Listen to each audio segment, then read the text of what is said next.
It's 2025, and humanity is exploring AI, space travel, and apparently, tiny little clamshell handhelds. What's going on today, Internet? Selfish here with Retrospect. Is the Miyoo Mini Flip innovation, desperation, or is Miyoo just speedrunning nostalgia for the memes? That's what we're here to find out. Let's take a look.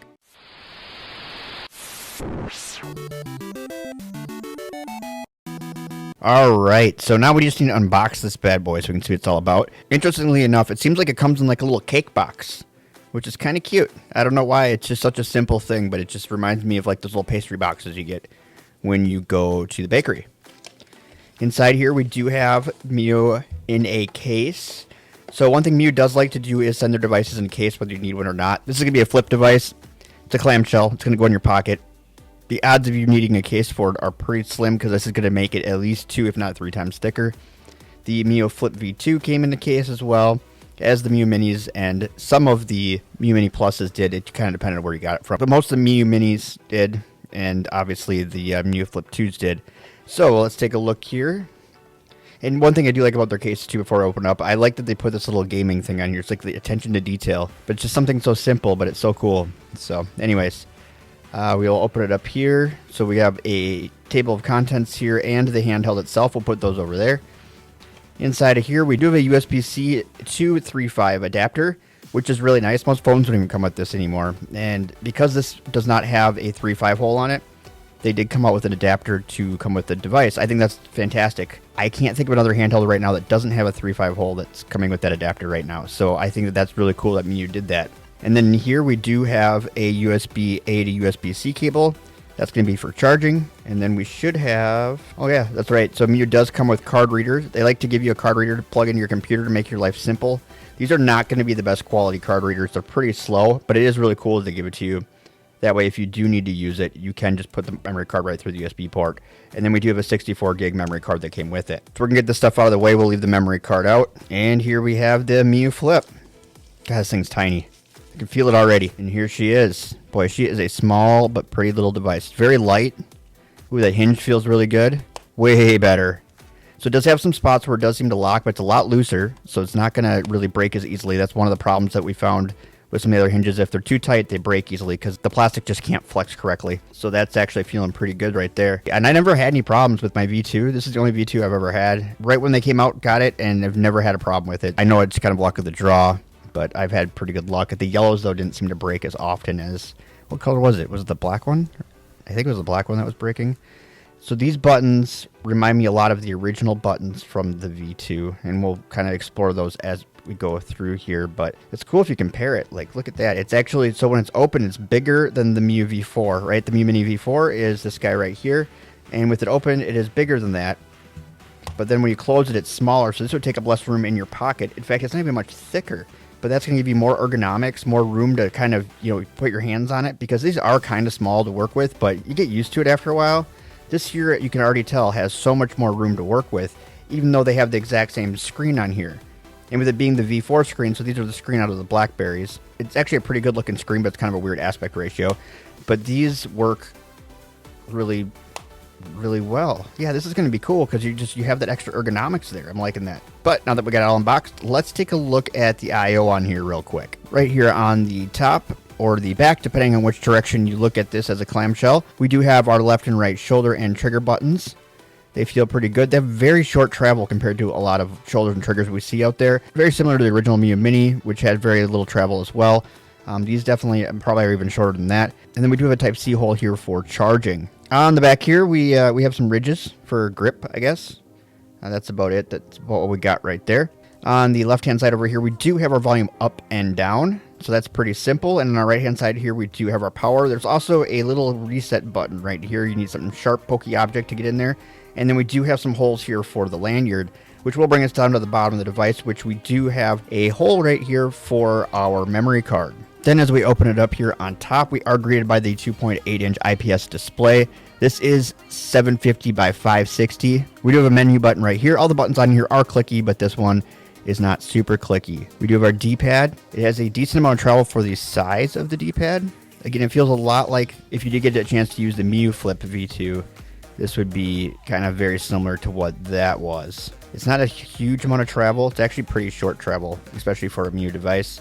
Then over here we do have our face buttons, and these also are very, very short travel, very fast rebound though, so they work pretty well. You just gotta kind of get used to the fact that they don't really move very far, but they are rebounding as soon as you touch them, so you're good to go there. And then we do have our start and select buttons down here, again, kind of clicky. So that gives us a pretty good idea of what we're kind of working with here. So I think what we're gonna do is we're gonna throw the memory card in, and we're gonna get her fired up. We'll go through the specs real quick. It should be real fast on this one, and then we will kind of get into some testing and things like that. The Miyoo Mini Flip is running on Linux. You can get in a couple of different operating systems. They do have a MiyooOS that does come preloaded. Oh, looks like that. My memory card doesn't work right out of the box. It's a brand new memory card. Well, that's no good. We'll try it again. We'll see. Maybe it's working now. I don't know. We got some pretty mellow music there. Nope, got nothing. Well, we'll turn it off and we'll turn it back on, and we'll see if it works again. We do have a 2.8-inch IPS display. It's 750 by 560. This is powered by a Cortex A7 at 1.2 gigahertz. And believe it or not, it only has 128 megabytes of DDR3 RAM. 128 megabytes is plenty for what's in here. You got to remember the systems you're going to be playing on here, these retro systems, didn't even have that. What did they say? It was like 8 megabytes got us on the moon? Something like that? Might have been more than that. It seems like it needed to have been more than that, but they pretty much got us up there by running that spaceship on a toaster. This is, even though it is a Miyoo Mini, like the Miyoo Mini Plus, this does have Wi-Fi. It is only Wi-Fi 2.4. Not going to be great for game streaming or anything like that, but you could run same thing for transferring data back and forth to your computer. You could also use it for RetroAchievements, and then also scraping box art, things like that, and possibly even playing with Splorer if you want to get into Pico 8. Seems like it's going to get decently loud for what it is. I guess we're just on startup music. We're not really going to hear it. What am I doing? That's not going to work out very well. A couple of last features we do have a micro SD hole, which I showed you before. This does have vibrate in it, even though it is so small. It does have a vibrate function, and obviously it does have a hinge for flip. Last but not least, it does have a 2500 milliamp battery. It is that USB Type-C, but it is 5 volts and 1 amp, and you can put up to, I think it's actually a 2 terabyte SD card in here. So it actually stops the music so Miyoo's, but it's not actually going into hibernate mode. It's just kind of turning the screen off. We're just going to steal one of the OnionOS cards out of my other ones. That one's going in the garbage. Okay, so I was going to steal one out of one of the other ones, and I saw there's a beta version of OnionOS I haven't tried yet, so I downloaded that. Now, I don't believe, because that was updated in April, this device will not be in there. So one thing about doing this is when you close it, you are going to have to, we're going to need to restart this too. When you close it, you are going to have to turn it off by the power button. It'd be similar to like the original V90 when they had that issue where you had to turn it off, otherwise it would get really warm in your pocket. This would do the same thing, but it's going to do the same thing even on Miyoo's software, because what turns off when you close it is just the screen going into standby. The device itself is still running, so it will still get warm. So it's kind of a horse apiece. You're almost better off not having it turn off when you close it if it's going to keep running anyways. I'm sure that these are just coming out right now. I'm sure like the OnionOS team will get a hold of these, and some of the other teams that are out there. I believe MINUI is available for it. There's another one. I think it starts with a K. I can't remember. There's about 5 different firmwares that are available for it right now, and then also the Miyoo stock firmware. I'm not sure how common it is to have that memory card not work when you get it from Miyoo, but to be honest with you, I'm not really that surprised, as they're kind of garbage cards. So now we are running OnionOS on here, which is looking good as always. Since this is kind of a first look video, I will do some gameplay and stuff, and then we'll come back at the back end and we'll just kind of discuss what we're getting out of here day one, and then we'll move on and we'll come back to it here in a couple of weeks once we got some time to spend with it.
So one quick thing as I'm going through games here that I have noticed, and I'm going to see if I can't, if I didn't catch it on film, In case I didn't, there is this weird screen blank out thing that happens sometimes when you're exiting a menu, or even sometimes when you're entering a game.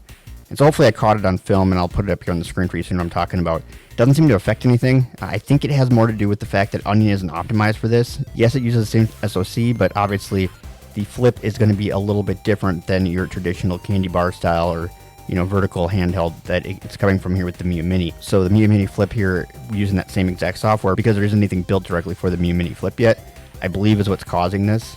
It's not causing any games to not work right or anything like that, so I wouldn't freak out if I was you.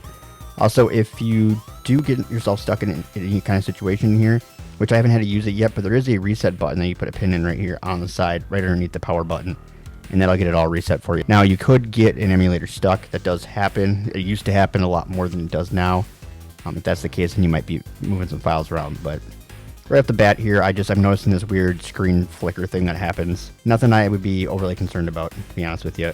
It'll also happen when you start it up and power it down, so it happens in a few different cases, and it's usually right around the point where the Onion logo pops up. So I'm pretty sure it has something to do with OnionOS. I did try running this on the stock OS as well. I didn't see that problem, so more or less it's probably from OnionOS. But here, let's get a couple more games in here for you.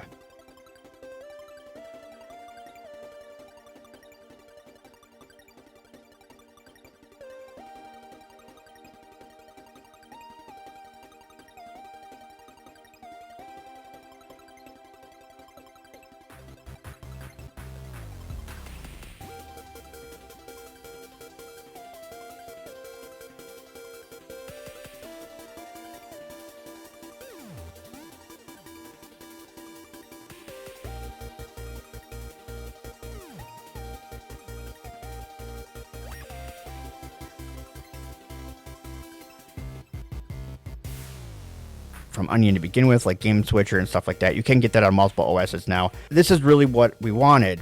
And the fact that it's like, it gets so small. So it's just in comparison, like this, I barely ever noticed the Miyoo Mini V4 in my pocket. And then we get this here, that's going to be even smaller. And then it's even bigger when you open it. I mean, we really have a lot more hand space here. One thing that I did notice while playing games, back buttons are a little easier to hit. This one still has the stock ones on it, so these are still really flat. These are a little bit difficult to differentiate, also just to hit the correct buttons all the time. Here, it's a lot easier to do. Very similar to the other flips we've seen between the Miyoo Flip, the RG35XXSP, the 34XXSP, or the V90S. They all kind of are all using these same type of buttons right here, and they are working very well. They do work much better than the original Miyoo buttons. I can say that's definitely an upgrade if you're doing something that's using those buttons. It's retro gaming, there's not a ton that uses shoulder and trigger buttons, but even if you just want to use them for fast forwarding, creating a save file, anything like that, it is definitely still going to be a little bit easier with the way these buttons are set up. Everything else feels pretty good. Face buttons feel pretty good. As I suspected, they are a decent rebound. Even though the travel is so short, they do have a good rebound. It's almost like you put like trigger locks on them. It's kind of what it feels like. It's just, it doesn't take anything to push them down. Almost too quick for them to come back because you're wanting to hit the button again, but you're already kind of doubling over the top of yourself, but it works good. Pretty much the same buttons, I think, that came initially on the Miyoo Flip V2. I don't 100% remember. I have had these switched out for a while now, but everything kind of feels the same, so I don't have any complaints there. And again, these are going to be, I would consider clicky, but they're not really. They're regular buttons, but they're not loud. Another thing about this, too, is this passes the shake test for sure. These shoulder buttons aren't making any noise. I'm putting this right up to the mic, by the way, if you're wondering why you can't see anything. But I guess we put it at the back of the mic if you want. But they're very little, if any, noise is coming out of this thing. And so that is awesome. These aren't making a ton of noise when you click them either. They're not clicky. I guess you're not clicking them, but when you press them, it's not loud back there either. These are going to be priced somewhere around the $70 to $80 range at launch. So it's not super cheap, but not super expensive. If you're a big EDC guy like I am, because I'm always carrying stuff with me every day because of how my normal schedule goes, and I do want to have all my toys with me, I am always paying a little bit extra to get something small or whatever that can fit into the smallest crevices. And this definitely, even with my cell phone and stuff in my pocket, this fits in my pocket, or with my wallet, anything like that. Because the device is under $100, it's not one that I would overly worry about getting damaged or anything like that. I still baby my devices though, so I understand if you're thinking like, really? Like, I get it. This is kind of in that price range where it wouldn't be the worst, but I still probably wouldn't be very happy if something bad happened to it. I have broke some V4s before, mostly dropping them and the screens falling out, but No, that's nor here nor there. That's a different conversation for another time. But yeah, so I'd say all in, I really enjoy this. If this is the kind of device you're looking for, I think this is great. Expect to be able to play up to PS1. If you get anything after that, it's just going to be a bonus. But, you know, this is really based off of the original Miyoo Mini, and we all played that thing for years. You wouldn't want to be able to play PSP or anything like that on the screen anyways. It would be so tiny. You would need a magnifying glass in order to see it. So I think that's a good stopping point for that. But everything up to that point plays very well on here, including PS1 plays very well. It's actually really impressive for, I don't know why I'm so amazed, because obviously I should have known how this was going to operate, but it is very impressive for how small this device is, for how well it functions. It's not like the Funky S or anything like that, where it's like way too small and functions decently. This is going to function better than that Funky S, and it's a little bit bigger screen. So if there is text on there, you are still able to read it, which is nice. I'd love to know your thoughts on it though. Like if this is something that EDC category, if this is something you yourself would carry. I just realized one of my lights has been out this whole time. Oh, look at that. It got so much brighter. If this is something that you would carry, let me know down in the comments section down below. And how do you like the design? Are you worried about the hinge on this? I'm actually not, because this hinge just feels so much better. I don't know if you remember, or if you're not familiar with this, but the hinge on the original Flip,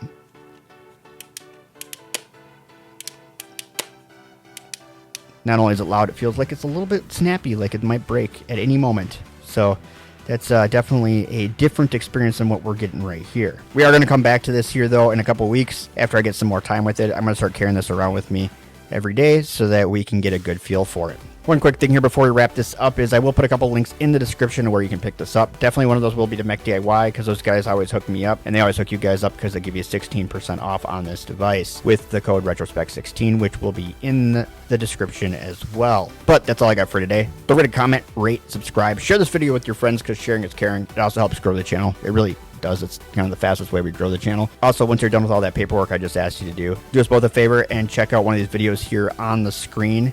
YouTube says it's going to be for you based off your algorithm, so they're obviously not going to be wrong. I let them choose for you because I feel like that's the best way we should do it. And that's all I got for you today. Thanks for watching. Bye-bye.